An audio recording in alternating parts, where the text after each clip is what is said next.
If more of you supported the show, I'd be less sick of podcasts. The blah blah. Sending out good vibes. The blah blah. Good vibes. Good vibes. And the blah blah. Good vibes. Good vibes. 108 breaths of deep gratitude and prayers for guidance and protection. And put on a didgeridoo and shamanic drumming track. Shivers or vibrations and stuff like that.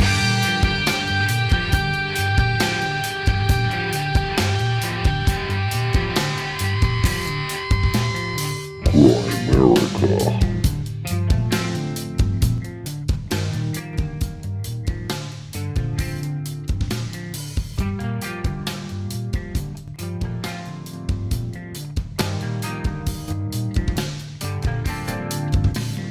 Okay, guys, welcome back to the Grind America Show.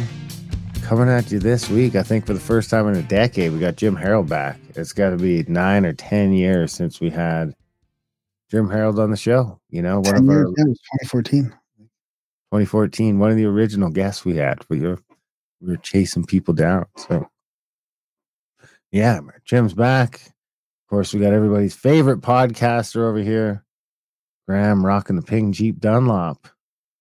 Yeah, how's it going? Good. How was your pink Jeep ride today? It was good, yeah. It was kind of wet, a little bit rainy, you know, kind of gray. It's supposed to rain here for 7 days. Yeah, it rained pretty much the whole way. From when I left this morning to Kindersley or whatever it was and back, it pretty much rained the whole way. Yeah. At some points raining like so hard it's hard to like, because I was talking to Brandon Powell for a long time and it's like you can't even hear the phone. The rain is just hammering down on the windshield so hard. But yeah, it was a nice prairie drive. I mean, the beauty part about all the rain is it is just amazingly green everywhere.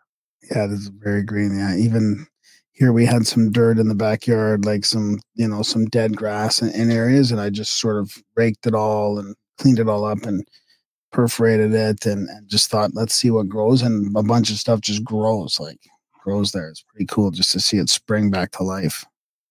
It's green, baby. Yeah. Green beats yellow. It'll be yellow in the ground. Are you going to flood there at all? Or? I don't know. I haven't been really paying attention. Do they have the water back on? Well, yeah.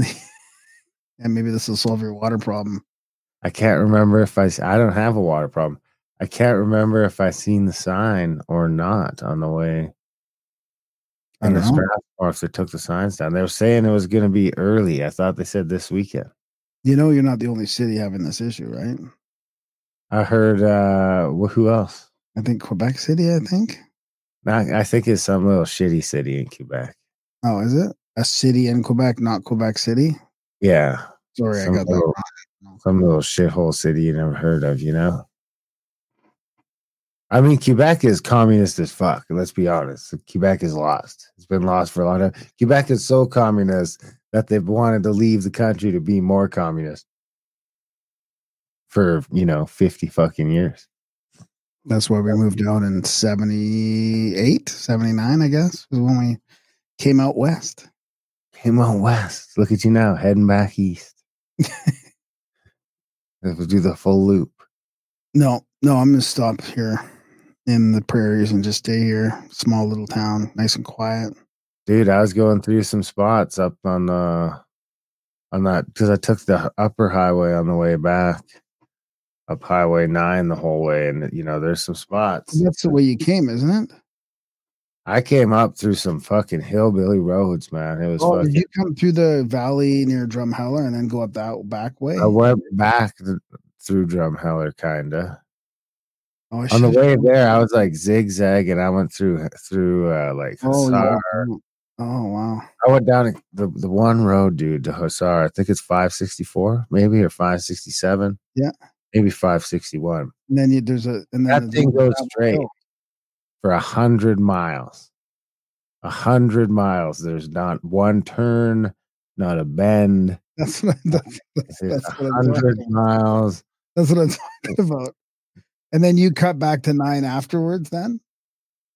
Off of that? I got up on the 9 right after like Nickelback down. That road. I've gone all the way to the border.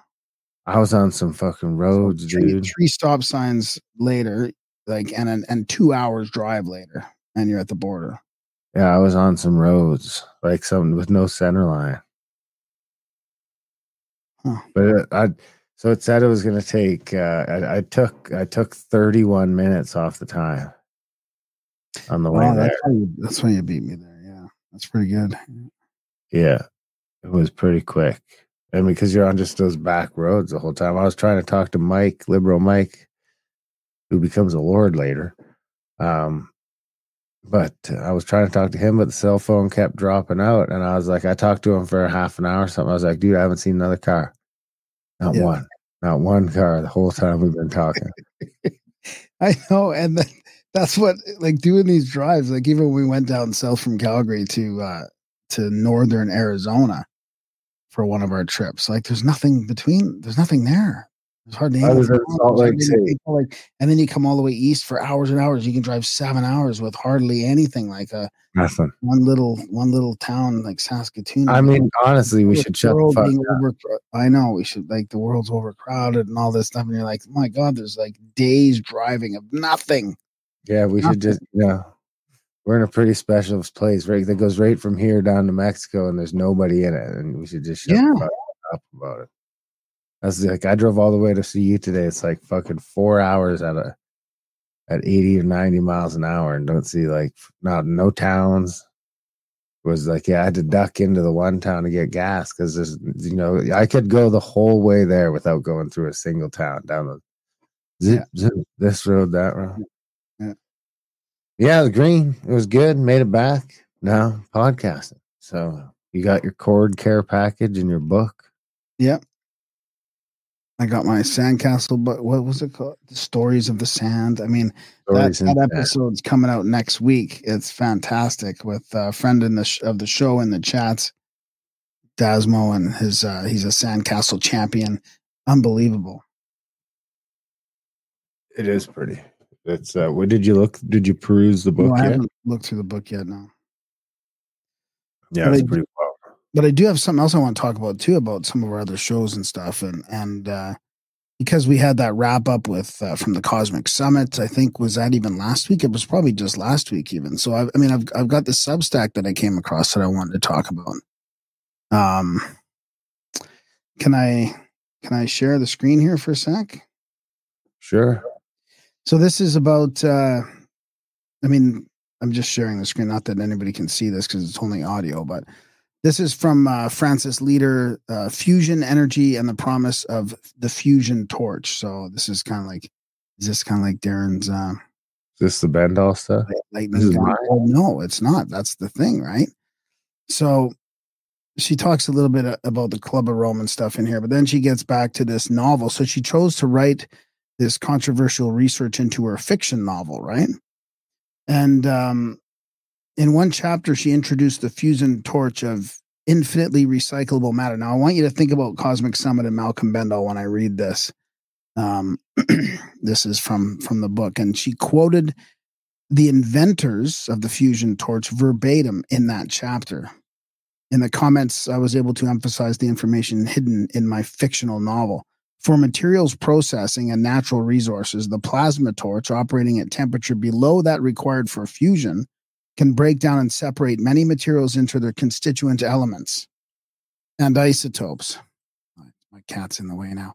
Meaning that chemical and nuclear waste can be processed into valuable resources. Such plasma torches can be a driver towards the higher densities of power achievable with a self-sustaining fusion reaction, at which point we could theoretically extract many times the current annual production of iron, copper, aluminum, and many other resources from virtually any cubic mile of dirt and reprocess the valuable concentrations of materials in landfills. But those words were not fiction. I knew they were working on fusion energy. King Charles III gave hints of it in his write-up in the Carta Terra documents. It seems to me that this phenomenally powerful technology has been carefully concealed, but continue with considerable financial investment from private-public partnerships. So then she mentions here, cold fusion revolution finally underway. So She links to an old Brighty on with Mike, the health ranger. But what she says here is now finally in 2024, we can view explanations well as much as they want us to know. That is, from the royal institution we hear. So I'm just going to play a clip. Now, this is from like the royal institution, dude. So this is why this is important. This is the latest developments in fusion energy from this year from the royal institution. We need a long-term sustainable energy source, and fusion holds great promise. It could be that transformational solution that the world needs. It produces no greenhouse gases, no long-lived radioactive waste, has an abundant fuel supply, and it would be on-demand energy. On demand. Out of the lab, and a private industry is growing up now. This chart here is from the Fusion Industry Association, and it shows the increase in the amount of private fusion companies in recent years. You can see there's been quite a spike after 2017. In total, we've had over 6 billion. 2017 happens to be when Malcolm was working on his theory of everything and his model and everything as well. Dollars invested in private fusion companies. Where's that investment coming from? It's no longer just from high net worth individuals. We're also seeing strategic capital such as Breakthrough Energy Ventures, Legal & General, energy companies like Chevron, Equinor, Eni, sovereign wealth funds as well, like Temasek, GIC. So it's no longer a niche investment. It's actually really broadening in the investment space. And that's because we've been seeing a lot of progress in recent years, as I said, moving fusion out of the lab. Progress such as public labs breaking fusion records. We've been seeing private companies validating their approaches. And governments are taking notice. We've seen fusion strategies or commitments to fusion now from the UK, the US, Japan, and Germany. They're putting together regulatory frameworks and discussing how fusion will be regulated with technologies licensed. And another thing that we've been seeing increasingly is partnerships, both public-private partnerships between the private fusion companies and working with public or national labs where there's a lot of expertise and great facilities, but also partnerships between private fusion companies and big corporations, like the partnership between Commonwealth Fusion Systems and the energy company Eni. So, I mean, I don't want to keep going on here too much. Maybe I'll just skip forward a bit. I'm sure that you all know about fusion and what it is, but I will just give you a brief reminder. So fusion is a process that produces energy in the stars, like the sun. So that's the problem with this is they're talking about hot fusion, right? She mentioned cold fusion in the beginning of this thing and in this Substack, and remember when Malcolm was on, or when Randall first blew the lid on Rogan there, and then all of a sudden we started seeing stuff come out about this over unity in the tokamak. I think it was either in the tokamak or the TAE. But I mean, these are some of the fusion R&D that she's talking about, right? So I mean, 100 plus private and public projects. And look at what this is, I think, when she says plasma gun. This is what she's talking about. I mean, these are massive, like billions of dollars worth of projects. But I mean, they are shaped. There is some toroidal shaped stuff. Like, look at this. This is this ITER's mission, right? This is one of these big ones. Scientific and technological feasibility of fusion, burning plasma, tritium breeding to demonstrate the safety characteristics of a fusion plant. And then they have toroidal field coils in here. So it's interesting that they are spending billions looking and use like for hot fusion. Manufacturing of all 19 coils completed. All coils have been delivered to the ITER site. If I go back here to ITER, which one is ITER? Here, it's this one here. So, I mean, you know, lots is happening. I mean, I think this is similar to I think this is how they're getting hydrogen, aren't they, for Alberta's stuff? Like, isn't this the hydrogen part of the hydrogen economy right now? You know, if it's the same thing. I don't think the two are related. No. Because it says here, based on the same process in the power of the sun and the stars, when a mix of two forms of hydrogen are heated to extreme temperatures, 10 times hotter than that core of the sun, they fuse together to create helium and release huge amounts of energy. I guess that's the premise of this. Of the I think it's instead of splitting an atom, you're fusing them. Yeah, and here's this, like, are we closer to limitless recycling of resources as promised by the fusion torch? So fusion, and then it goes into this thing like ionization and disassociation and then separation. I mean, that's kind of like what Malcolm's thing looks like in some ways. There's the little plasma. But I mean, I kind of don't like the way she throws cold fusion in there, and then it's all about this multi-billion-dollar hot fusion. Like, so I included Bob Greenier's work and on there. Is hot fusion just nuclear? No, it's that's fission, right? No, yeah, that's fission. It's still fusion, but it has to be super extreme heat. Whereas the fusion that Malcolm Bendall and Bob Greenier are talking about is the LENR, the low energy nuclear reaction, which is a cold fusion. Which is, they're still, like, even using that word cold fusion will get a bee in the bonnets of everybody, because it's been so demonized over the years. And then this is why, because look at all the billions of dollars that are going into the hot fusion, right? Why would they want cold fusion to work? Somebody can just attach a thunderstorm generator to a power plant and transmute the exhaust without $1 billion setup. I mean, well, that's cleaning up the exhaust is a lot different than using fucking hot fusion to power 1 billion homes. Yeah, but I'm only just telling you, like, part of the thing, right? I mean, there's also the efficiency aspect of it and all that kind of stuff too, right? And look, he's patented a warp drive, like, but whether it's workable or not. I mean, that's part of his new thing, is that he mentioned it on our show a little while ago. Yeah, but he also said he was the matter to energy warp drive or whatever, right? What? He also said he was the king of Scotland and Tasmania. Yeah. I know, but I mean, maybe it makes it hard. Maybe the bloodline. I mean, I don't know. He's also fulfilled a couple prophecies. I mean, I know it sounds weird, but I mean, it probably would be weird if you're getting downloads of sacred geometrical ancient wisdom technology. Maybe. I mean, I'm letting you roll with that. But speaking of that, I will roll into our. We have our new Lord Liberal Mike, warden of North Carolina. North Carolina? No, Alabama. Maybe. Warden of Alabama. Did he leave North Carolina? Well, I met him in North Carolina recently, but he's from New York, I think. Yeah, but he lives in North Carolina. No, he lives in Alabama now, I think.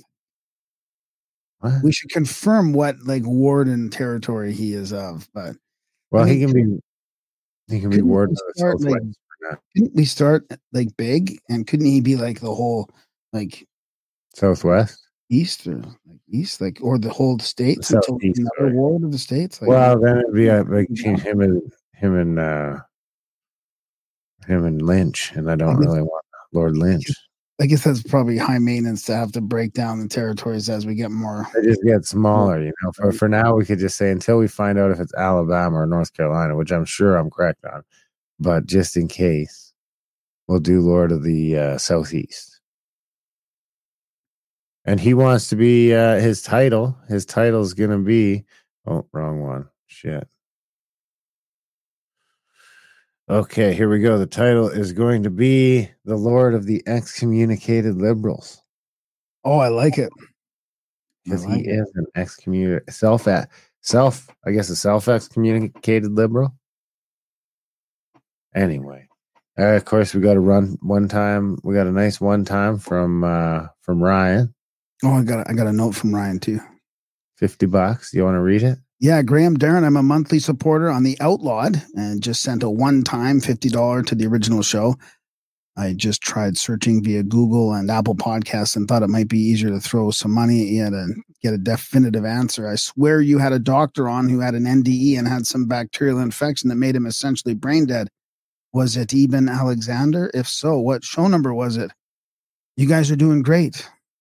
And some other stuff that I might save for another time. Thanks for taking time to answer my question. Have a good weekend. Ryan from Delaware. I don't know any brainworm reference. No, that's Eben Alexander, but we haven't had him on, so he must have been thinking of some other show. Oh, okay. Heaven guy way back when we started the podcast, that was the big news in the NDE world. Is that doctor came out with that book? Yeah. Well, we also have some new nobles to welcome to the House of Nobles. Not lords yet, but nobles at least. We got Roscoe, who became a $39 Patreon. Wow, fantastic. Yeah, and we should mention Laura Kutu updated her pledge from $1 to $3. So that's a big help. That's triple. She thinks we're worth 3 times as much. So thanks. And Peter Cosby signed up for $10 on Patreon. And we have Third Little Pig, which is Cody, signed up for $3.33 a month. So, awesome. It's great to see some new nobles joining the ranks. This is what we like to see. Some new lords be great too, but welcome.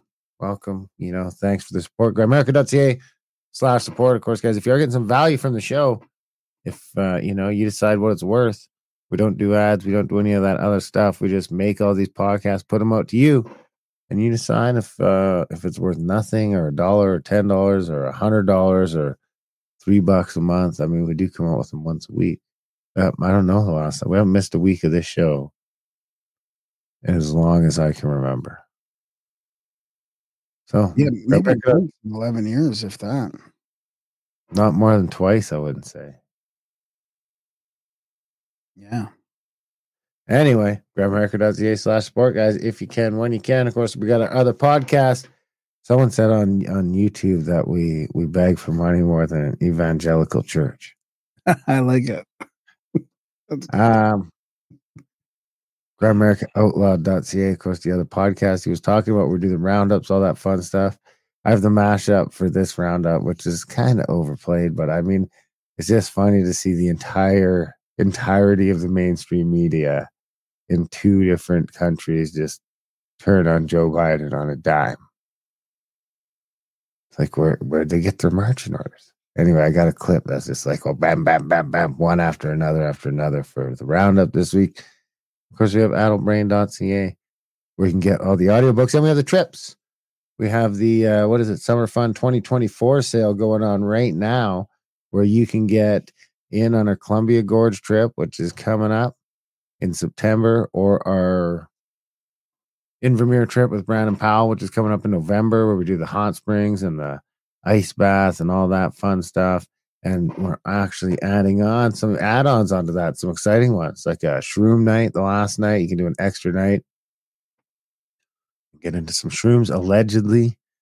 Maybe some shiitake, some portobello. And then I'm doing the pre-trip hunting trip already, so we're going to offer some slots for this. That's because all-inclusive. You can do the hunting standalone as well. So if you guys want to get details on all that, go to contact@thecabin.com and either click on contact at the chalet for the Invermere one, or I think it's the other one's called the Columbia Gorge with Randall Carlson. Those are the 2 that we got going right now. Check those out. Use that coupon code Summer Fun 2024. You can save 10%. That's a lot of money. That's hundreds and hundreds of dollars on these things. So head over there. That sale only goes. That's the freedom sale. It goes from July 1st, Canada Day, to July 4th. It ends July 5th. So it's only this week, guys. I was going to suggest freedom as the coupon code, actually. It's funny you mentioned that. Yeah, well, none of us are quite as free as we used to be, but right. Speaking of that, happy Canada Day. It's right now. It's Canada Day. 157 days of occupation by a hostile Canadian government. What? 157 years or days? 157 years of occupation. You said days, yeah. I meant years. Plus, days too. Both were correct. Yeah. Yeah, it just doesn't feel the same this Canada Day like other 185 days of the year.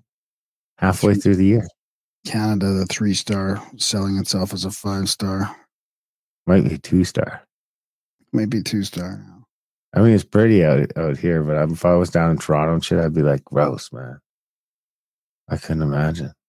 If it looks like the bathroom on that airplane, I could not imagine. Gets to be a little bit much. So what else do you got for us? What's the new? Oh, that's about it, I guess, really. I'm almost finished a huge book. It's going to be amazing. Actually, the last 3 pages, or not the last 3, but there was 3 pages today that were outstanding about politics. This is written in the early 1900s, called The Decline of the West from Spengler. Holy, some of it's way over my head. Like most of it is way over my head. There was some stuff today that just makes me think, man, they've been talking about this stuff forever, and what's happening to us is just not really new. It's like, it just seems kind of normal. This has just been the eternal struggle. The eternal struggle. It's the nature of the video game. It seems like it. It's the nature of the video game. It seems to be. All right, guys. Well, I guess we'll leave it there. We hope you enjoyed our lazy ramblings this week. Do you have a bio for Mr. Jim Harold? Well, I kind of do. I mean, he's been he's been podcasting on the paranormal like the longest. We think it's the longest paranormal show, still going since 2005. I mean, that's back like right. I mean, that's just where before podcasts were even podcasts, or very close to it. He's among a handful of pioneers of the medium. His programs have stood the test of time, and the Paranormal Podcast and Campfire remain among the most popular in the genre. He's developed a loyal following that spans the globe. In addition to his free podcast at jimharold.com, he also hosts a series of premium podcasts on the supernatural and related subjects. As a result, he's become a published author with his Campfire series. So we talk about his latest one, Campfire 6. I'm getting attacked by my cat again. This is not going to be good if you're. Oh my God, Zeus is just losing it. Campfire 6 was full of amazing stories, and they've done a really good job at just like a huge variety of different stories. Like, it's not just ghost stories. I mean, it's everything like time slips, UFOs, and paranormal, and ghosts, and Sasquatch, and all kinds of stuff. So he's also he's among the top Apple podcasts, of course. If you want to learn more about Jim or inquiring about sponsorship, media, or personal appearances, you can get there from his website, jimharold.com. And he's also got, he holds a master's degree in applied communication theory and methodology as well. Accredited as certified digital media consultant as well. That's interesting. But you know what? I love what he says about our reality right now. It's like it resonated so much with me. Like, just hearing what he's thinking about now and what he's been going through after doing like almost 3,000 episodes and talking to people. It's really, in some ways, relieving to hear very similar thoughts about what's happening in the world. Some things never change. And some things do. America.ca/support, guys. And more important than anything, enjoy this chat with the enigmatic Jim Harold.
We've got Jim Harold with us from, I would say, like Jim Harold's Paranormal Empire.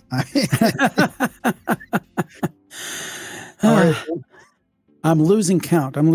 But glad to be here, guys. And we were just reminiscing. Like, I think the first time we met was like 10 years ago at the old Paradigm Symposium up in Minnesota in 2014. So a few things have happened since then. Yeah. I mean, it might have even been 2013. I don't know, because we went 3 years back then. Well, I know it was 2014.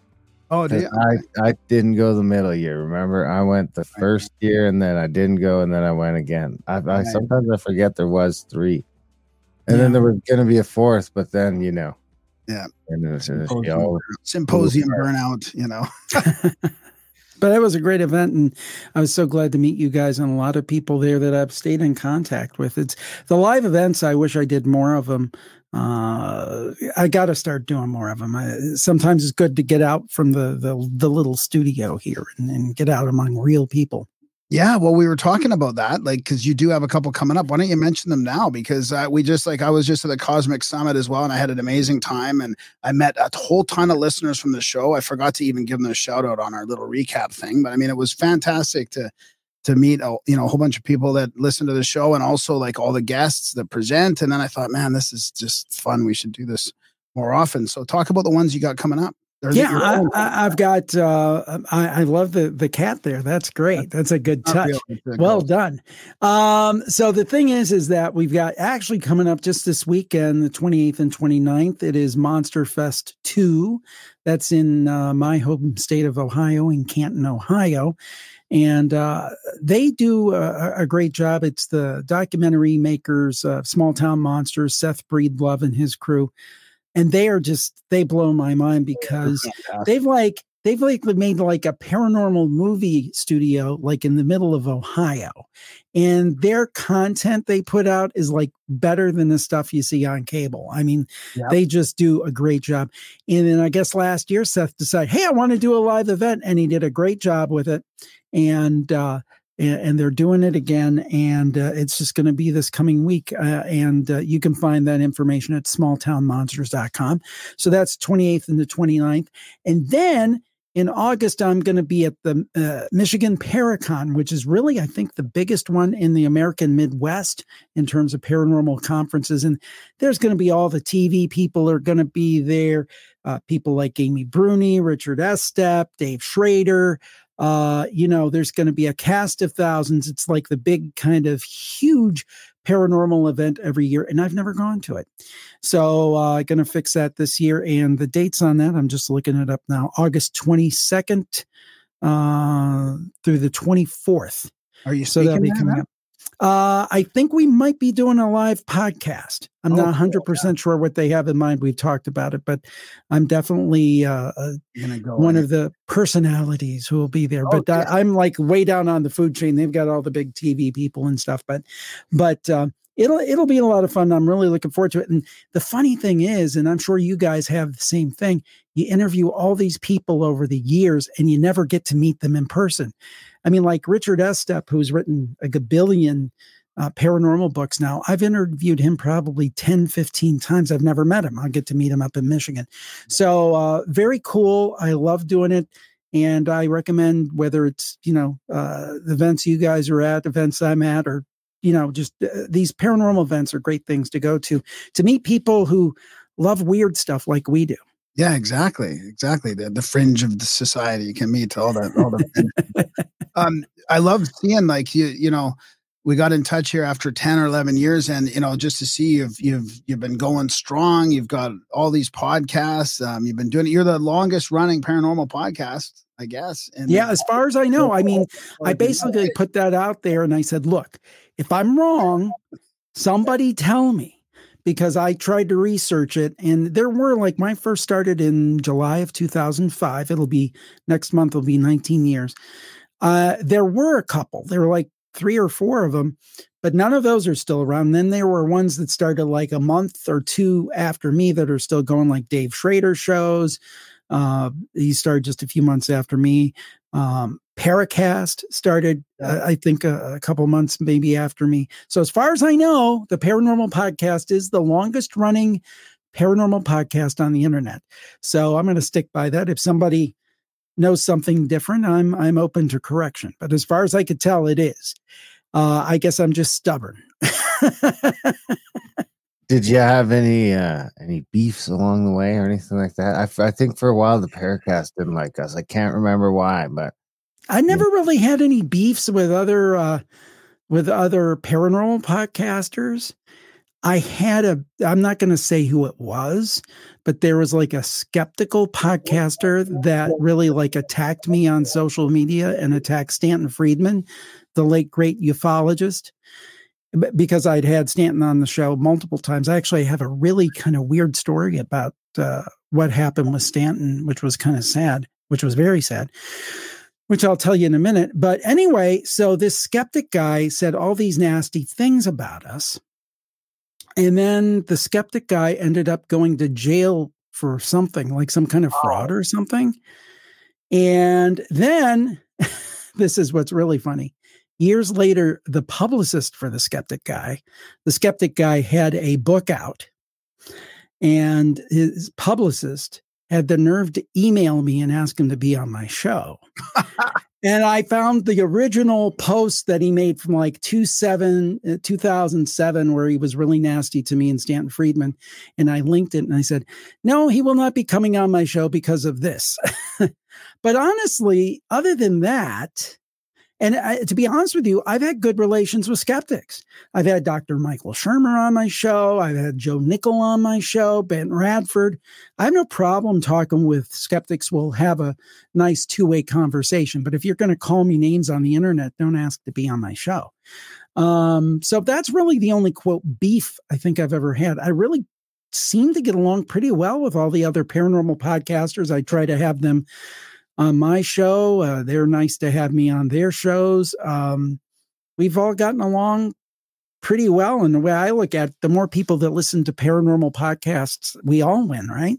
Exactly. And the thing is that, you know, I mean, I know there's only so many hours in a day, but nobody is the same. In other words, and I was talking to Dave Schrader about this, you know, he's going to have a different take than I'm going to have a take, then you guys are going to have a take, then Jimmy Church is going to have a take. Everybody's got a different way of approaching it, and different people are going to appeal to different folks. So, you know, I just think the more the merrier, the more people that listen to paranormal podcasts, the better for all of us. So I've always tried to be a pretty open door and pretty open book with everybody, and it seems to have worked so far. Yeah, I love that. Yeah, more collaborating. I think it brings up it sort of lifts, it's, you know, the tide lifts thing. And I will tell you the sad story about Stanton Friedman, since I put it in there.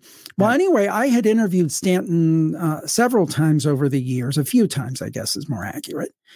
He was actually I think he was my second guest on the Paranormal Podcast in 2005, which blew my mind because I had no idea what I was doing. And I think he was kind of like a pod what? Yeah. Well, but anyway, that was way back. I mean, nobody knew about it. So anyway, this was, gosh, when was this? It had to be maybe 2018, I think. I can't remember the year he passed. It was the year he passed. So anyway, Coast to Coast AM. Yeah, Coast to Coast AM was having an event here in Ohio. And one of the speakers, this was in Columbus, which is a couple hours away from where I live. I live in the Cleveland area. And one of the speakers, Rosemary Ellen Guiley, was ill. Rosemary was great. She was fantastic. Unfortunately, she also passed. But they needed a fill-in. And since I'd been on Coast to Coast a number of times as a guest, they knew I lived in the area, and they asked. And I said, yeah, I'd be honored. So I went down. It was me. It was the lady who the Ghost Whisperer TV show was based on, who's from Cleveland, Marianne Winkowski, and it was Stanton Friedman.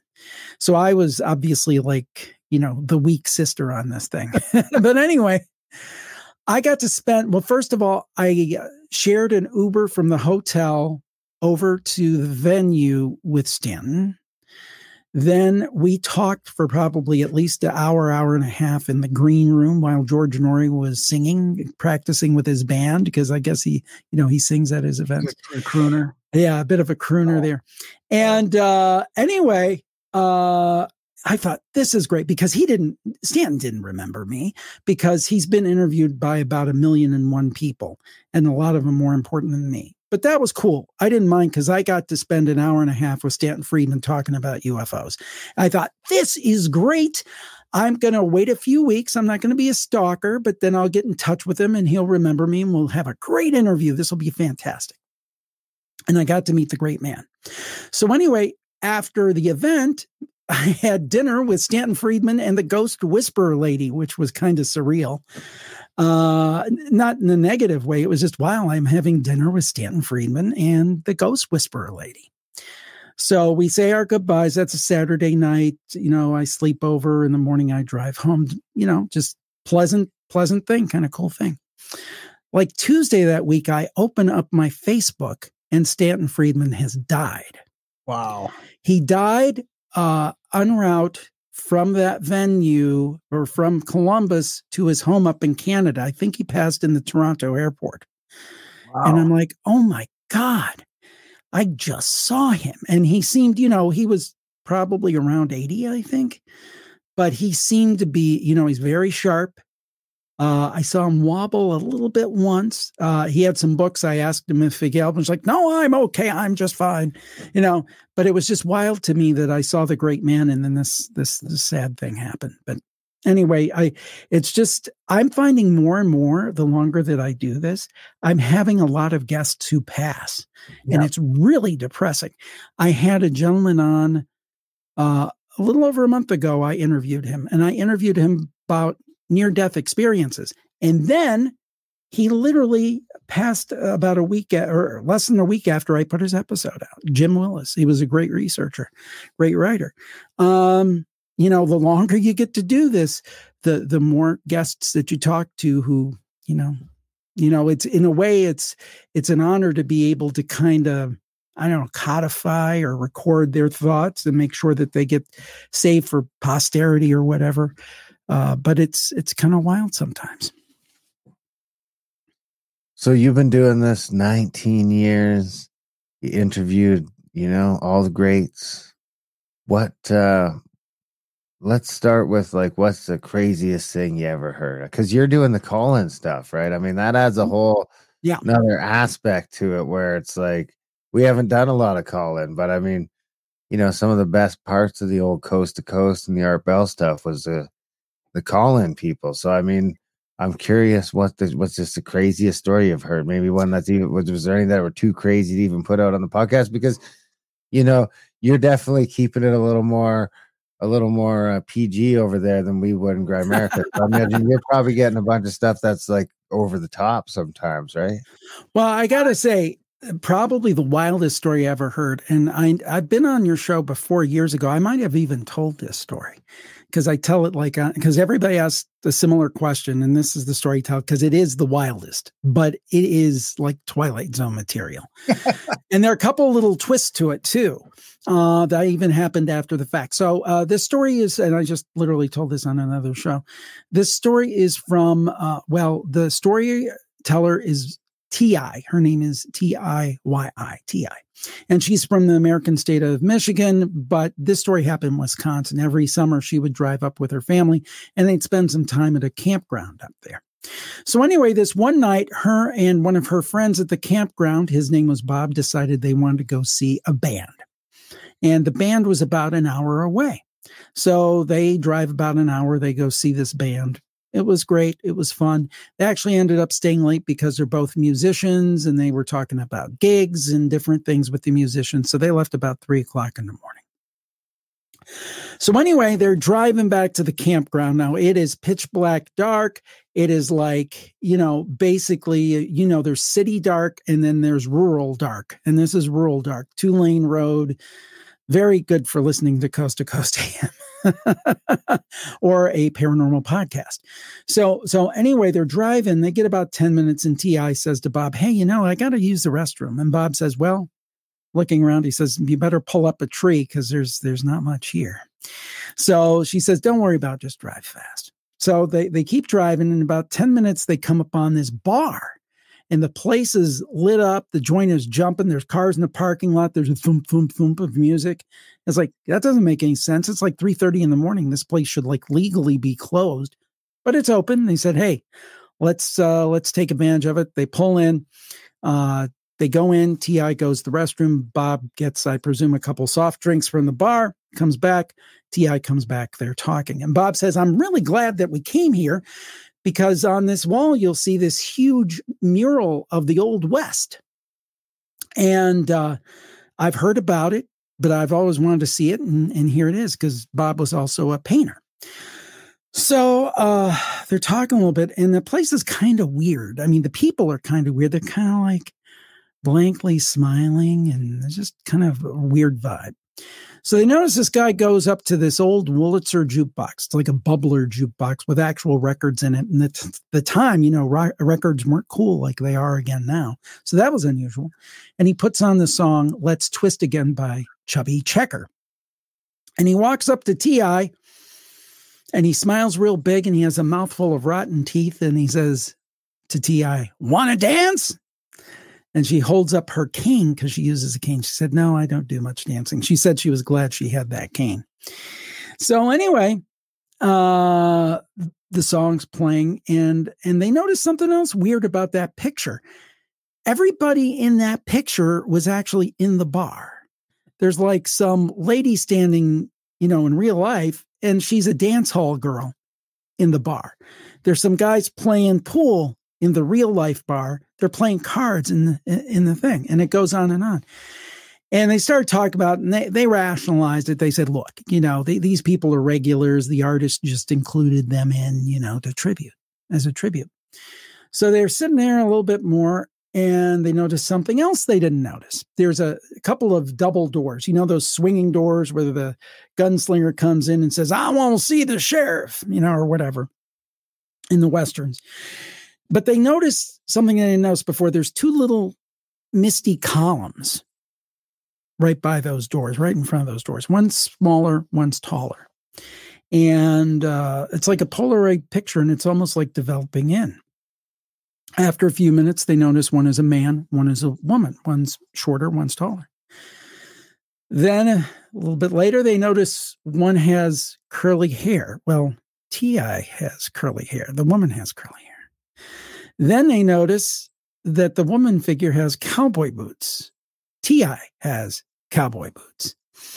Then they notice that not only is there a female figure along with a male figure, the female figure has the curly hair, the boots, and a cane, just like T.I. So at that point, they say, "Let's get out of here." So they get up, they get ready to leave, and the people are like motioning, "Come back, come back, come back." And they go ahead and they leave.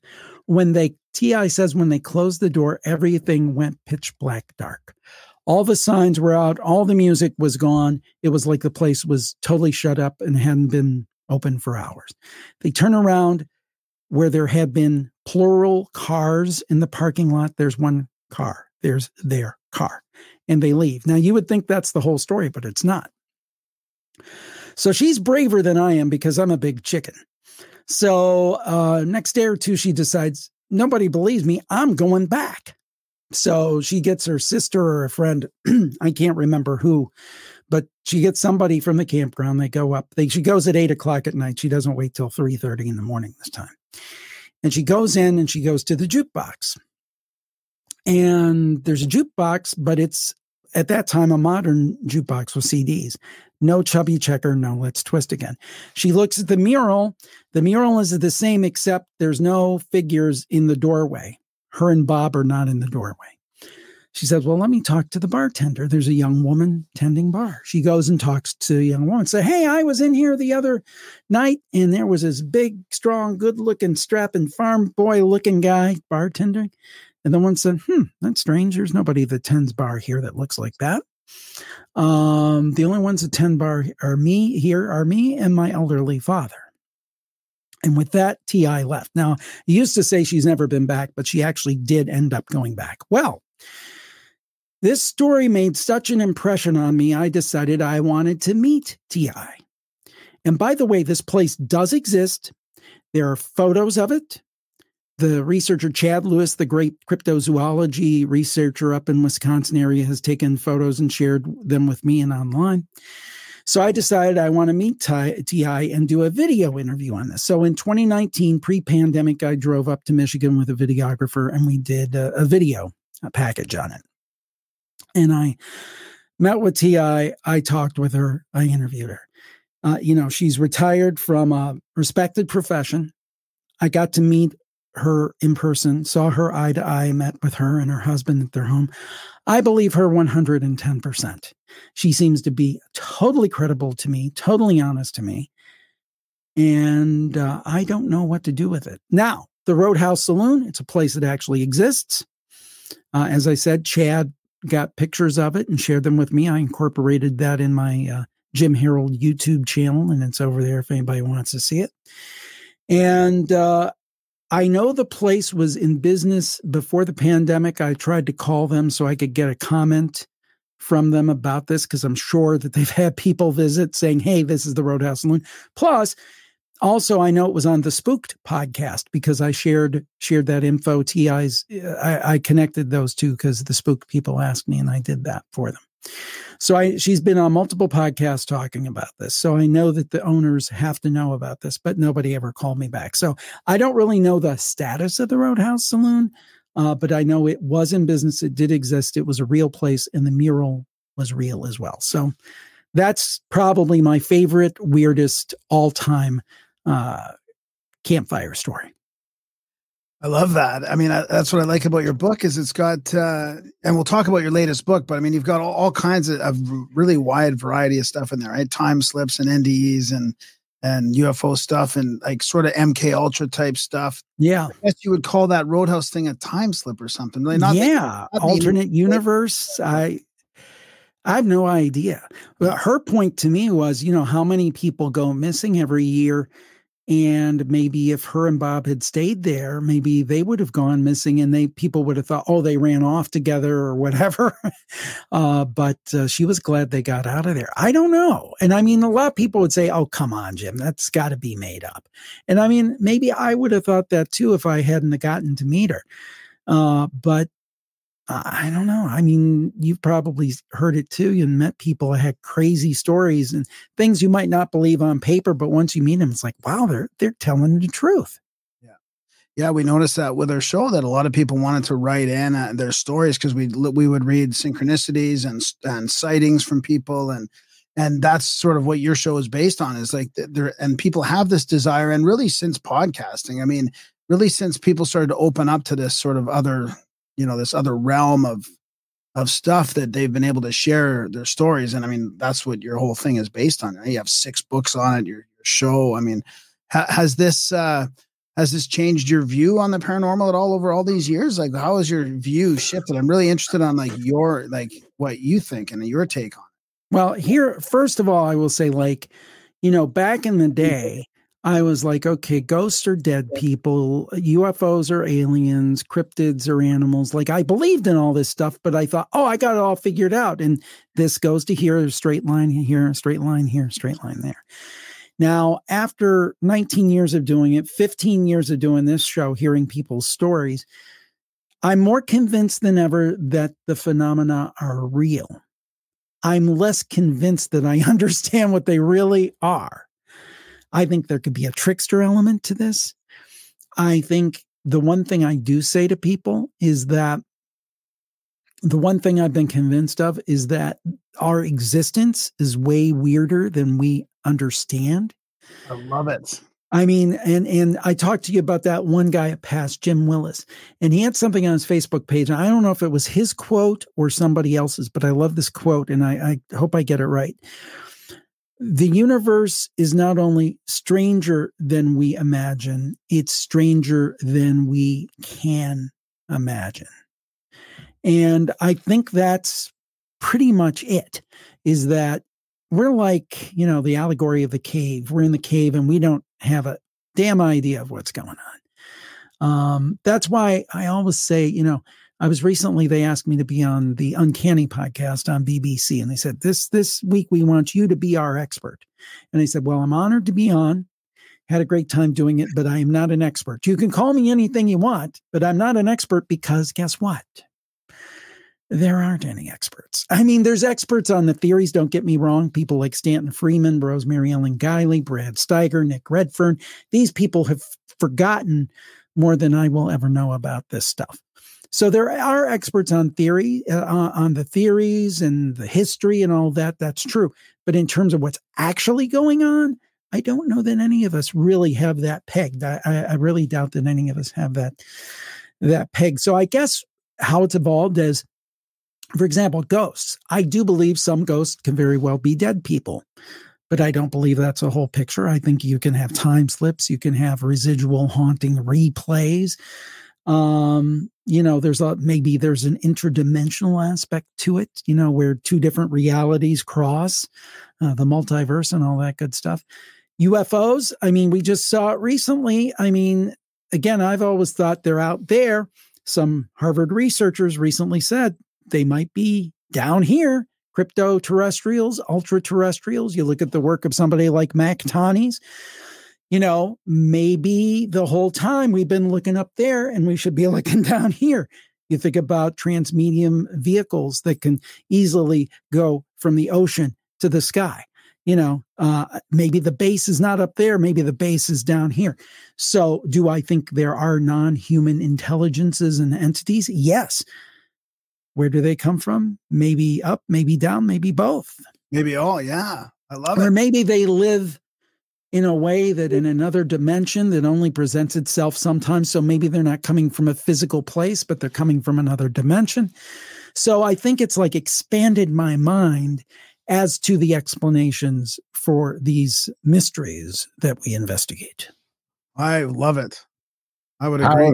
How have your views changed on some of the big picture things, like, maybe God or intelligent design? How has that changed over the last 20 years? Has it stayed the same? That stayed very much the same. I was just sitting out in my backyard the other day. I was actually having a debate with someone, an older person who basically, believes when you're dead, you're done and everything. And this is a person I like very much. And I just said, well, look around you. How can any of this be by accident? In my mind. Think about the tolerances you need for life to exist on Earth in terms of temperature, in terms of climate. And, I pointed to a tree and said, just think of the complexity of that tree alone. Just that tree, nothing else. For it to survive and be able to get nutrients and grow. To me, and I hate to say this, but, religious faith or the belief in a higher power, for me, it's not really about faith. To me, it's about common sense. That's my view, is that to think that all this is just an accident, it just doesn't seem to make sense to me. It just doesn't make sense. That we're all a cosmic accident, I don't think so. Now, if you get more specific about that, about who God is or those kind of things, that's up for debate. The idea that intelligent design and, and that's not to deny something like evolution. If there's a creator, the creator could have set evolution into place. But I guess what I'm saying is, to me, that's always been something I've believed in. But here's another thing for you. People talk about the simulation theory, right? That we're living in a simulation. Okay, if you have a computer simulation, who creates that simulation? A programmer, right?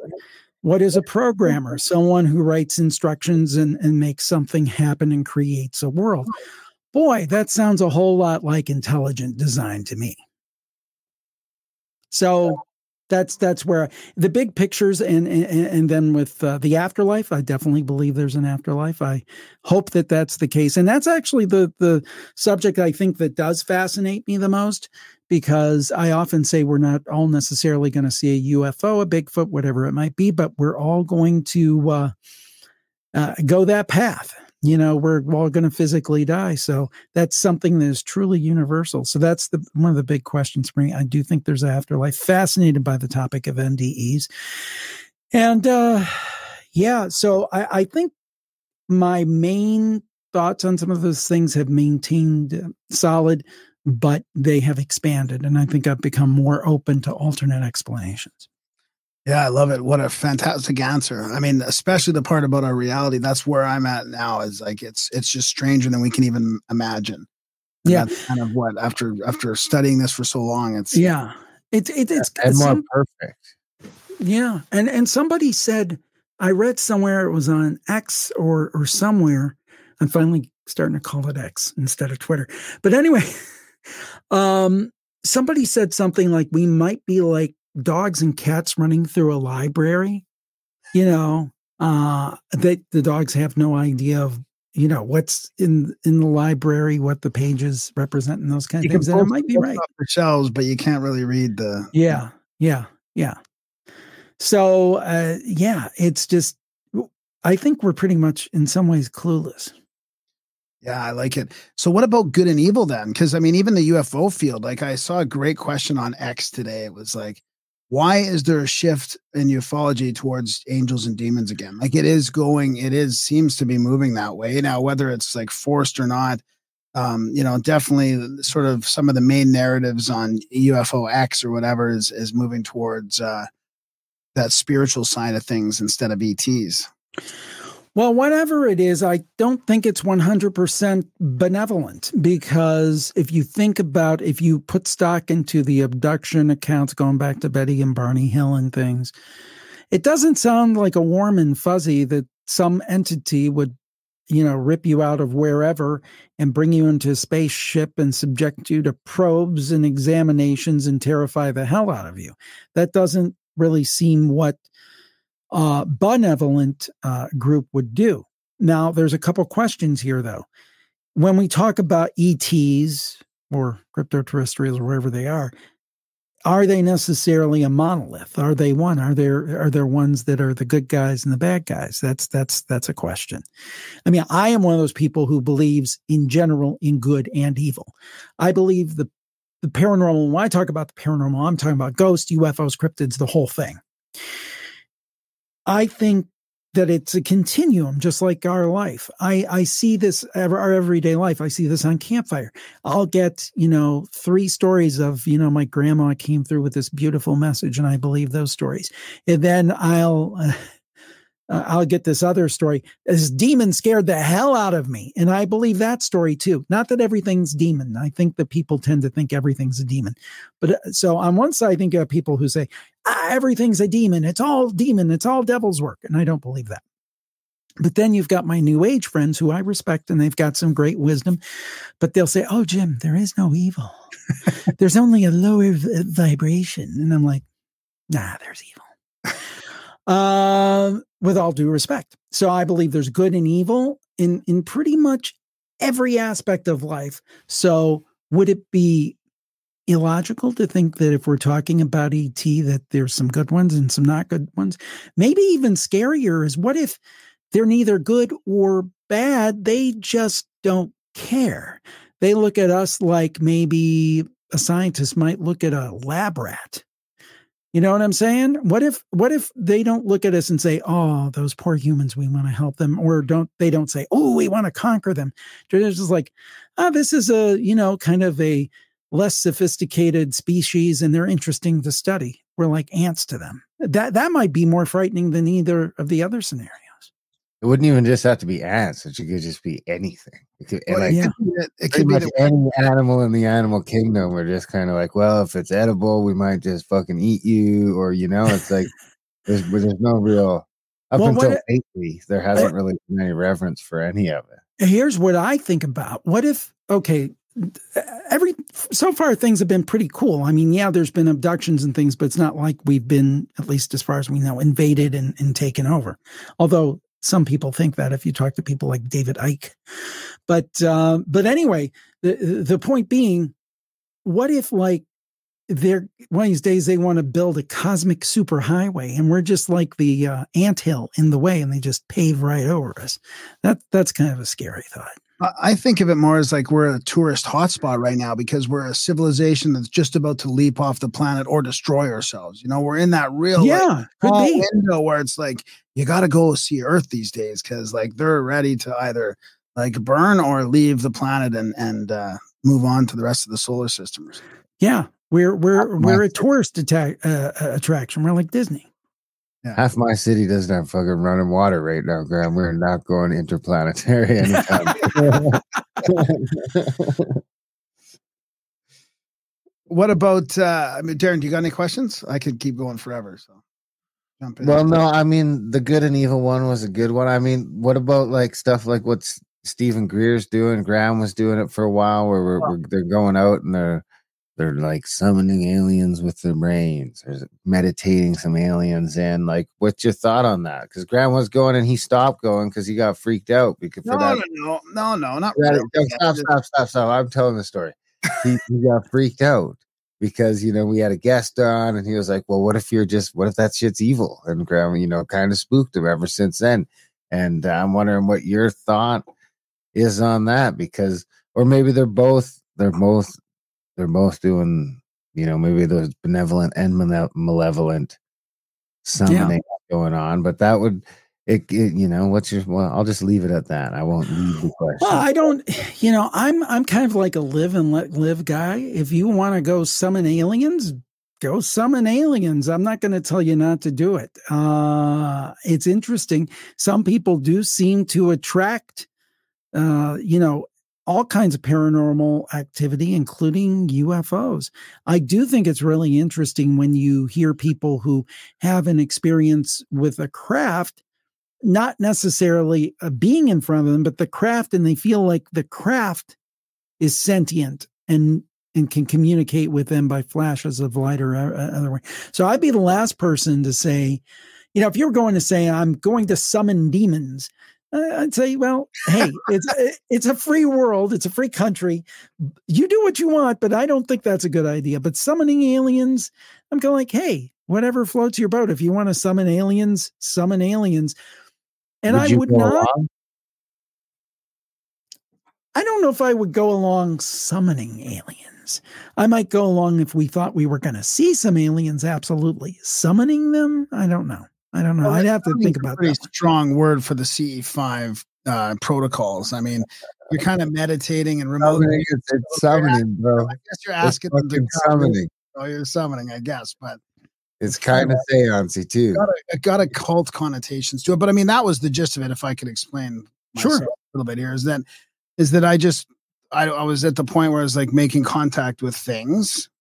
And I was like, I just don't know if this is a good idea, whatever it is, because you just don't know. I mean, there's that trickster elements there. And like, yeah, even though we go in with pure hearts and good intention and all that, you just don't know, because we were seeing stuff, right? We're like, I had seen enough to go, okay, well, there's something here. I don't know what it is. I don't think I'm going to get picked up and taken, in a spaceship, and if that's not going to happen, I'm going to get like, why mess around with making contact with it?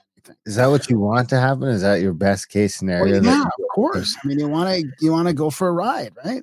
You think they're just gonna be like, "Hey, buddy, pop in, let's go cruise around the solar system." They're gonna fucking.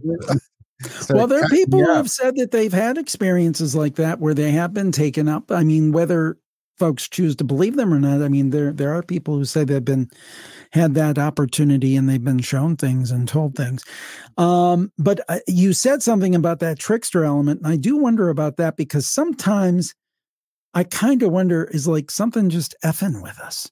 I mean, because when you go down the rabbit hole, there's like a million different directions you can take things. Whitley Strieber, who I've interviewed a few times, said his late wife said something, that the whole phenomenon, I don't even think he calls them aliens. He calls them the visitors or the others. I forget which it is. But she said that this whole phenomena has something to do with death. Wow. I mean, I don't know. But I guess what I'm saying is that it just seems like the phenomena, all these phenomena in general, almost sometimes seem like they're conscious, in the sense that they don't want to be discovered, that they want to keep you guessing. And then that gets into the whole trickster element. I mean, yeah. And even going back to the fairies and the fairy circles and all the stuff going back, ages and ages, hundreds, thousands of years of all these experiences that people had that could be kind of similar. I'm not one that really, I don't really think that that's the full explanation. Like a lot of people say, oh, it's the same thing manifesting in a different way because of our era. I don't really think that, but I do think there's definitely similarities. But I mean, what a fascinating time to be podcasting. Like when I was thinking about the years between when we first met and everything that's happened since, and you started off talking about the skeptics, and I was thinking, it's interesting because in my opinion, that whole skeptic movement that was sort of coalescing around the time when we met in that Paradigm Symposium was kind of trying to, I think, piece together some of the paranormal and the fringe stuff with the real scientific stuff going on, like in Egypt, for example.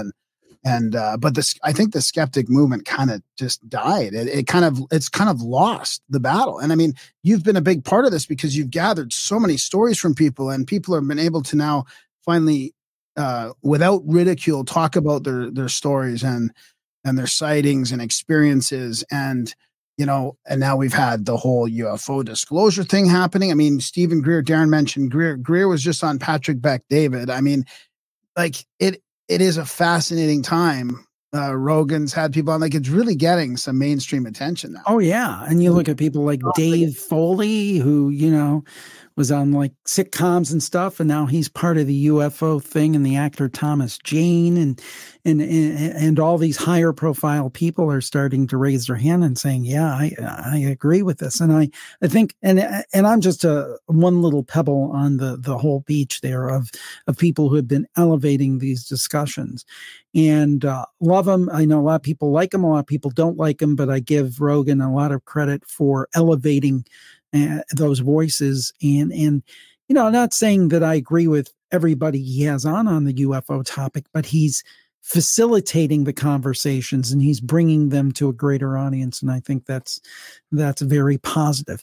So yeah, I mean, I do feel that, back when I started, that the skeptics had kind of like the high ground, like they were kind of controlling the conversation.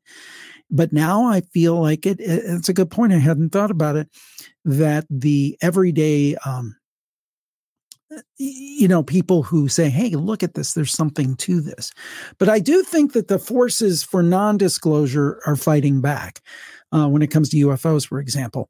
I mean, if you look at the U.S. government, I think there are parts of the U.S. government who are the same as same as it ever was, to quote the talking heads, that, nothing to see here. This is all BS, blah, blah, blah, da, da, da.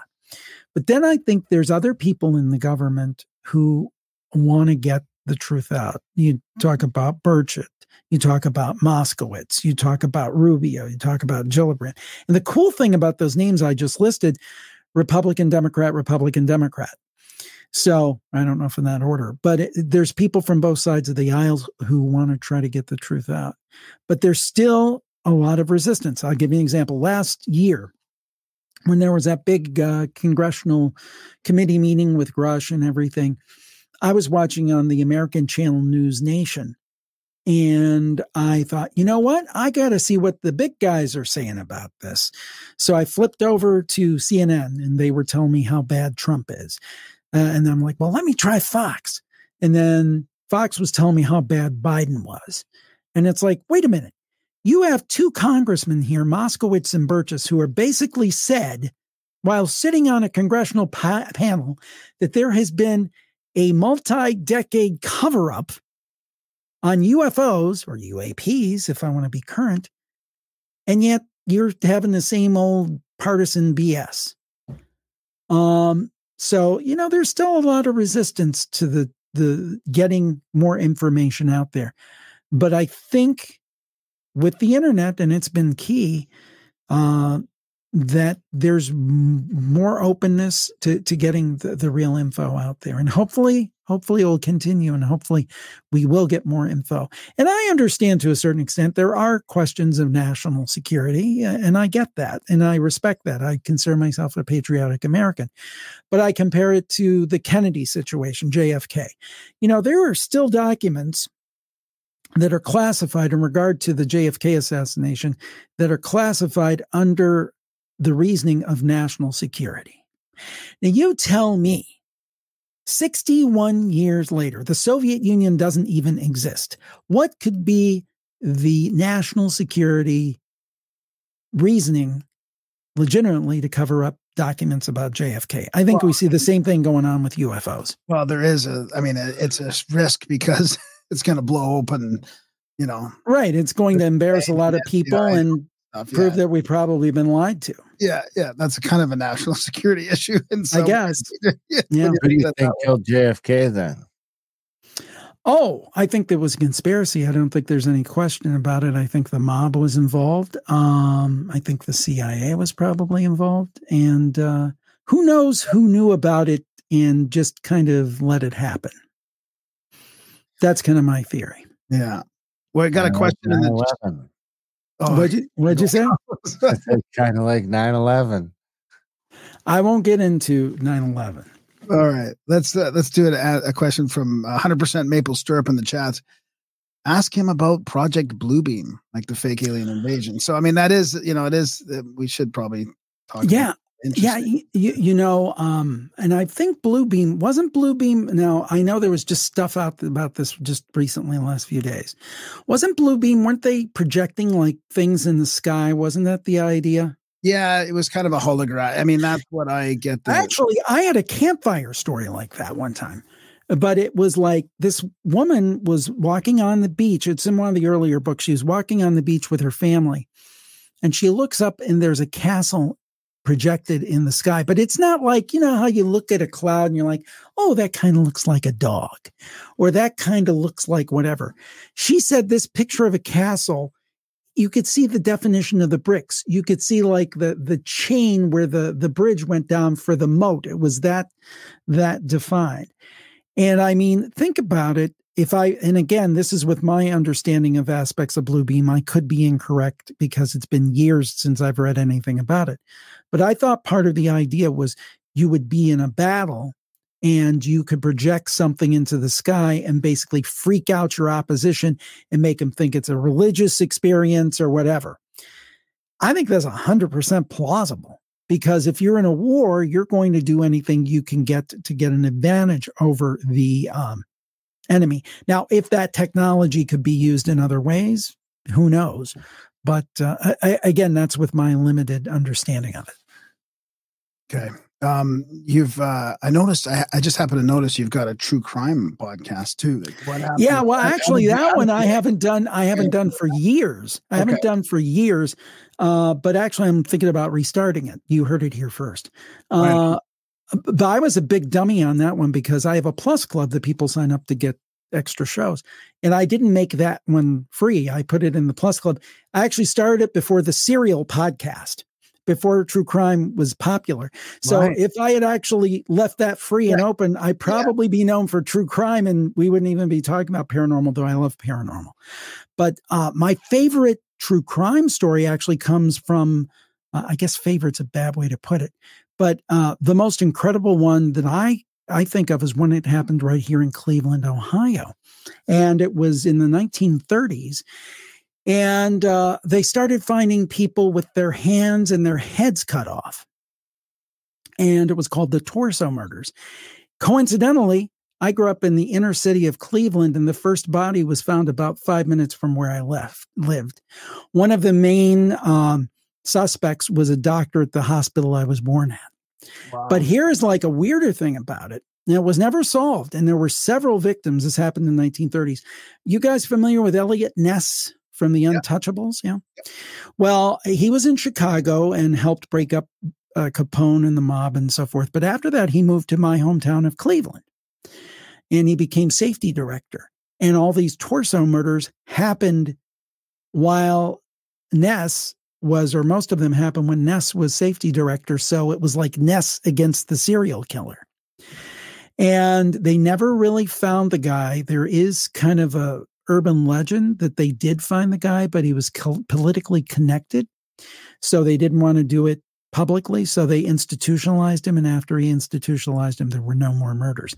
But Elliot Ness actually went on to run for mayor of Cleveland, did not win. But I just thought that Elliot Ness tie-in is really interesting. And I'm very interested in true crime. And I think it's like a Venn diagram that a lot of people interested in the paranormal, like there's a subset that are also, I think I just gave the Illuminati sign. That was not intentional. Oh boy. I just realized it. No secret sign there. That was just poorly done. The Venn diagram. Yeah. But anyway, I think it's like a Venn diagram. I think a lot of people interested in true crime are also interested. But usually what I did with that show, it was not like he stabbed her 57 times and twisted the knife. It was more me interviewing authors. But I did a lot of interviews, interviewed a Pulitzer Prize winner. And it's a fascinating subject. And I'm thinking about jumping back into it and doing some more. Why is it so popular? Well, I think a part of it is people like to be scared. People like to understand how these horrible things can happen. Yeah. I always looked at it this way because I had kind of a moral issue with it. I'm like, am I like capitalizing on, other people's despair and things? But I always tried to think of it as if I get one more person to lock their door, if I get one more person to, walk to the parking lot with a friend, maybe somebody could. I think I did about 200 episodes of that one. And I thought, if one person avoided like some horrible thing, doing that podcast, it was worth it. So I tried to always think about that way. And I never conducted it like in a grisly, kind of manner. Now, maybe it would have been more popular if I did, but that's not what I do. Yeah, no, I don't know. I've never really liked the true crime stuff, but women are quite attractive. Yeah, that's like the number one demographic for true crime. So I don't know exactly why. Well, I heard from somebody that it was that women like to put themselves in that scenario and see what they would have done or something like that. Try to figure out how they would have gotten out of this scenario. I see. One of the most chilling ones, one of the last ones I did before I wrapped it up for whatever time I wrapped it up, there was this one guy by the name of Israel Keys. And what he would do is he would get his various tools of the trade, I guess, masking tape, whatever he would use, and he would make murder kits and he would bury them around the country. And then he would just randomly pick a market and go to it and dig up those murder kits and just randomly murder someone, which that's terrifying. That's because it's just luck of the draw at that point, right? And I don't think, and again, this is a couple of years ago I did this interview, but I don't think didn't matter, male, female, age. It's just like a person. I'm going to kill that person. And it's just, ugh. But there's so much development now with citizen investigators. Some of it's good, some of it's bad. But people have broken cases. There's one lady who figured out how to use DNA results and so forth and has cracked numerous cases that the police couldn't crack for years. Although that's a sticky wicket because, people get on these internet boards and they start speculating who killed somebody. And it's like, well, wait a minute. The people you're speculating about are real people. You can't just get on. It's not like you're watching The Sopranos or, really date myself, Who Shot JR. It's not like that. You're talking about real people and you're like slandering real people. So it's like most things. There's good and bad to it. So do you have any predictions for where the paranormal, where UFOs, Sasquatch, any kind of real headway in any of these areas, whether NDE? I know there's so much research going on NDEs. I think in my opinion, it's all kind of bubbling in a way. It's all kind of getting more prevalent, but any kind of like, I think you got to, I got to think that, the UFO subject is ripe for, there's really some forces coming to bear saying you got to disclose this stuff. I think the rubber might hit the road. Now, if you'd asked me 5 years ago, I thought we'll never learn anything. We'll just continue kind of stumbling in the darkness. But I think with that topic, there are people who are determined to get more of the truth out. And I think they'll be successful to some extent. I don't know that we'll get all of the truth, but I think more is going to come out, and I'm cautiously optimistic. On the other things, I think research continues. Near-death experience to me is one of the most fascinating. I think about near-death experience. How did the scientists explain when somebody has a near-death experience, when they float above themselves and they can explain everything that the medical people are doing? There was one great one. We had a an author on a doctor who wrote a book, and he told a story of somebody had a near-death experience, and they said the doctor was operating on him, and he saw the doctor was flapping his arms like a chicken. And when he heard this, he thought, well, that's stupid. That's a stupid thing. The doctor was flapping his arms like a chicken. Turns out, and this guy would have no way of knowing this, to keep sterile when the physician was, I promise I won't do the sign of Illuminati again. So anyway, but what he will do is he would use his elbows to point at different instruments. Give me a scalpel, give me this, give me that. And it looked like he was flapping his arms like a chicken. Now, how do you explain that, skeptics?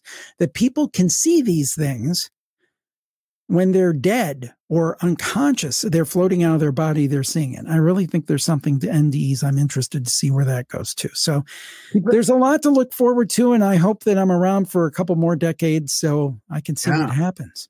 Keep an eye on a pattern of 3 days. I just did a bit of research and a presentation on this enigma of 3 days because found a bunch of references in ancient texts and stuff for old NDEs and resurrections, all being 3 days. And then we had a guy on, amazing story of an NDE. He was dead in his body bag for like a half hour, and a rookie EMT, against the rules and against his boss's wishes, revived this guy.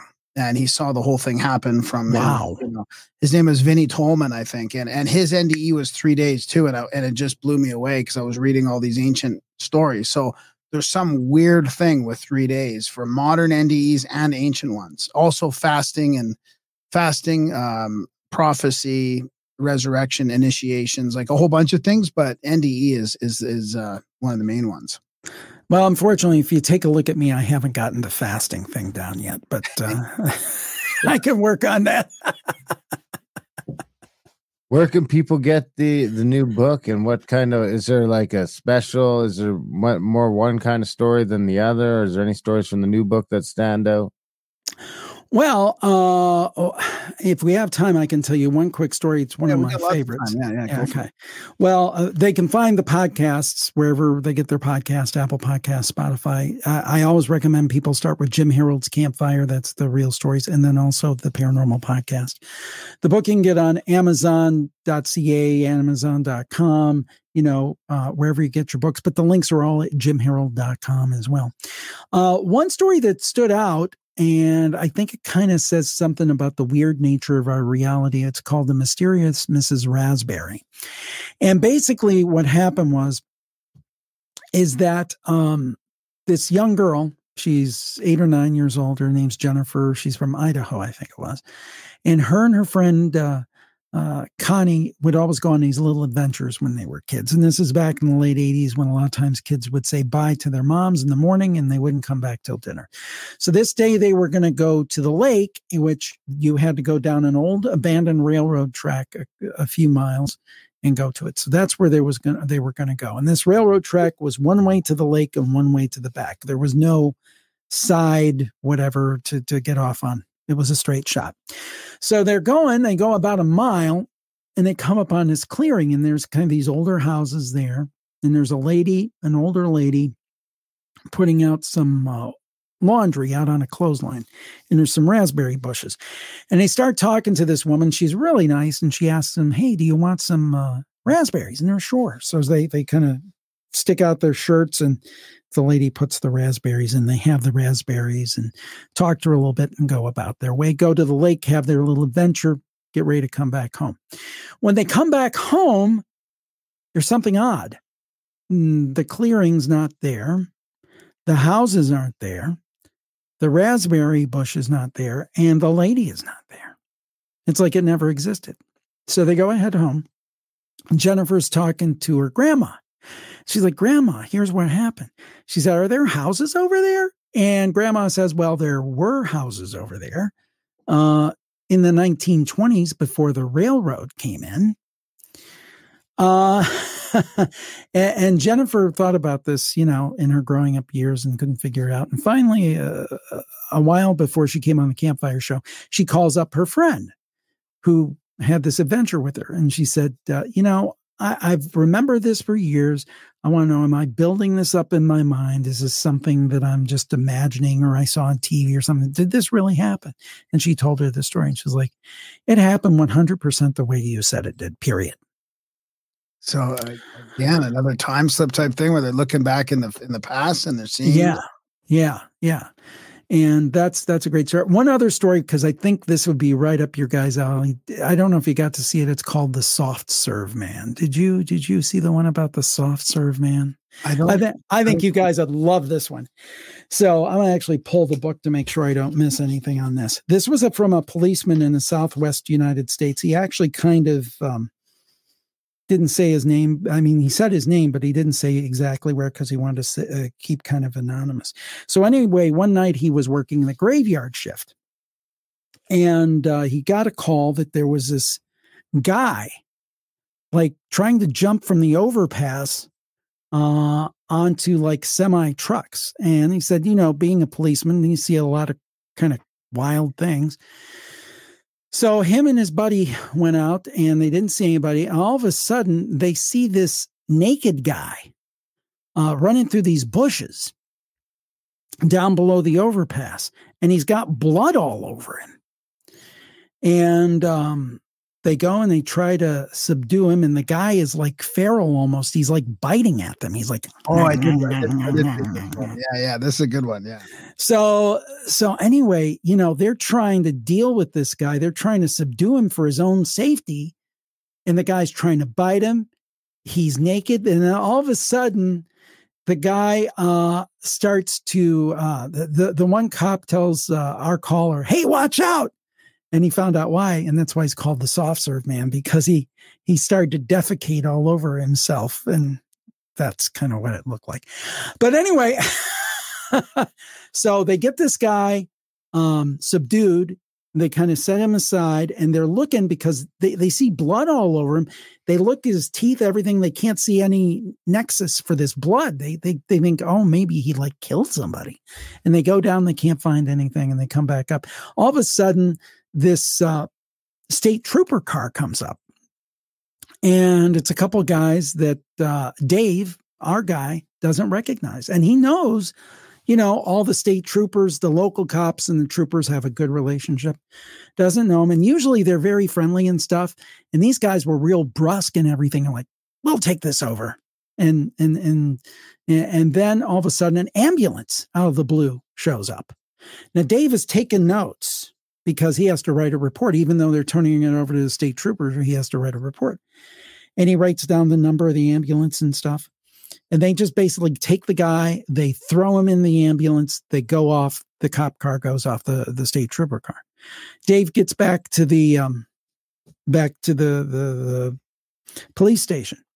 And he took a note of the vehicle number and everything too. Yeah, and he had the vehicle number and everything. So anyway, he like asks around and he says, these were the troopers, these were the badge numbers and stuff. Asked him, anybody know these? Nobody knew anybody, any state trooper with that number. Then he he gets in touch with the dispatcher, somebody gets in touch with the ambulance company and asks about this number ambulance. And the company says, yeah, we've got ambulances, but we don't have anybody with that number. Crazy. So what was that? That was like an X-Files thing, man. Yeah. I was at a government experiment. I mean, it doesn't seem like the policeman or the ambulance was who they were pretending to be. I don't even know. I don't even know if that's paranormal. I just thought it was really weird. Right. Yeah. That's why I like all the variety in there. The one I like was similar in the way of an X-Files. I think it was a student in school or something, and he had that memory of all the testing. Like he went through all this testing. Like he spent the whole day going through testing. Yeah. Some like weird, like MK Ultra or some sort of intelligence testing, and then the next day he's like how'd we do on the test? Yeah, they had all these tests and stuff. They even pulled him aside and took his blood. Yeah. Because he was doing really well in the test. And the next day he was really excited. I'm like, how'd I do on the test? How we do on the test? And the teacher's like, what test? Yeah. And all the other students were like, we don't know any test. What test are you talking about? But it was Ray, I think, from Ohio, actually. And he said, I know it was real because I still have a scar where they took the blood. Wow. Yeah. So we live in a weird world, and it's kind of fun to be a part of it and help share some of these strange things that people encounter. Oh, I recommend the book. I mean, it's like, and I love the way the stories flow, and there's all kinds of different stories in there. It's really fascinating. So recommend people get it. Thank you. Thank you very much. Is there anything you feel like we didn't get to? No, I think we covered it all. I mean, with you guys, I could talk for hours. There's so much to talk about. It's kind of like, I don't know if you remember at Paradigm Symposium, it was a very late night and we'd all had a couple drinks and we had this kind of great bull session. It was you and me and Micah Hanks and Red Pill Junkie, I think, was there. And it's just like, this is like a smaller version of that. It's just kind of fun to talk about this spooky stuff. You know, it's just, it's not like doing a show. It's just having a great conversation, and it's always fun to do. Yeah, exactly. Yeah. Thanks. Where can people get that stuff one more time? Can you give us those? Right.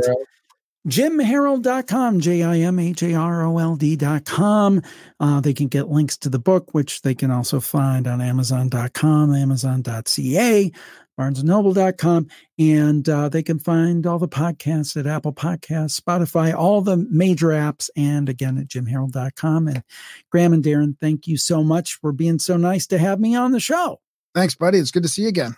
Yeah, thanks, Jim. Hopefully we'll meet again soon. Sounds good. Okay, see ya. And that was a chat with the one and only Jim Harold. I mean, man, he's one of the old G's for sure. I mean, 3,000 episodes. Jeez. Yeah. I thought we were doing good, closing in on 1,000. We're just not even close. No, Agenda's at like 1,700 or 1,800. I think Rogan's at like 2,200 now. Yeah. Well, yeah, Jim. Oh, yeah. He might even be leading like the overall podcast count too. Yeah, he's got to be. He's got to be up there. He's got to be up there. I mean, there's everybody's loving one. What's that? I thought I seen one a while ago that was up to like 3,700 and something, but there's not a lot. There's definitely, it'd be less than 10, I would say, that have thousands of episodes like that. So anyway, big thanks to Jim Harold for coming on the show. Well, I just want to say my favorite part, because I mean, talking to Jim after what we've gone through over the last few years and all, and then his view on reality, right, and how like strange it is. I mean, that's kind of like the narrative I'm building in my head right now, especially with the intelligence agencies and what they're allowing us to know. Like, it really just feels like it's stranger than we can ever imagine, and they're trying to hide that from us for a while. Like from the conspiratorial sense, like the way my brain goes is like they know that. They can't even explain it, and they don't want us to open up to that, you know? And whether that is even from a spiritual point of view, like I saw like an old Sanskrit thing floating around about how powerful we are, right, as humans too, right? How we can manifest stuff and all that. I think that's all part of it as well, right? That it's malleable. So I love that. I think they're alien lizards. So it's at least a possibility. Big thanks to Jim for coming on the show. Big thanks to you guys for listening. Even bigger thanks if you're one of our supporters. Head over to grimerica.ca/support today. Sign up for a monthly or make a one-time donation. Hey, you could become a noble person of Grimerica. You could even become a lord. Check it out. grimerica.ca/support. Check out our other podcast, grimericaoutlaw.ca, for the more controversial stuff, the stuff that tends to get us into trouble. And adultbrain.ca for all the audiobooks. Well over 100 there now. Some new ones coming out soon. Check that out. And contact at the cabin, of course, for the trips. We have a couple trips coming up later this year and some great stuff coming up next year. So check that out. Contact at thecabin.com. Other than that, we love you guys. Thanks for listening. And we will see you next week. I'm walking gingerly through the rat race. Take a look at the big old smile on my face. Kicking around down by the pool of narcissists. The people are many, they preen themselves, oh how they navel gaze. Somewhere over that hill, the gloomy skies cease to exist. I'm climbing that hill, I pass by and pity the poor Sisyphus. I go into hyperdrive, turn into a beam of light. I'm strolling down aesthetic electric avenue. The people are predictable. They say, good morning, how do you do? When out of nowhere, a randomly pure angel in the crosswalk bumps into me. And in doing so, knocks all the evil and all the wind out of me. And it's black as tar, ugly as ever, and of no apology. This angelic mama sings heavenly of the truest theology. Together we're a seraphim dream, forever young with no chronology. 1,000 years from now we'll be written into ancient mythology. We go into hyperdrive, turn into a beam of light. Can you tell me about the view up there? It's sparkling remarkably, the air is crystal clear. Well, please won't you tell me what it takes to transcend this place? A little bit of heart and a whole lot of soul. Take a look at the big old smile on my face as my angel says, dance with me and your life will never, ever, ever be dull. I go into hyperdrive, turn into a beam of light. Turn into a beam of light. Turn into a beam of light. Turn into a beam of light. Turn into a beam of light. Turn into a beam of light. Turn into a beam of light. Turn into a beam of light.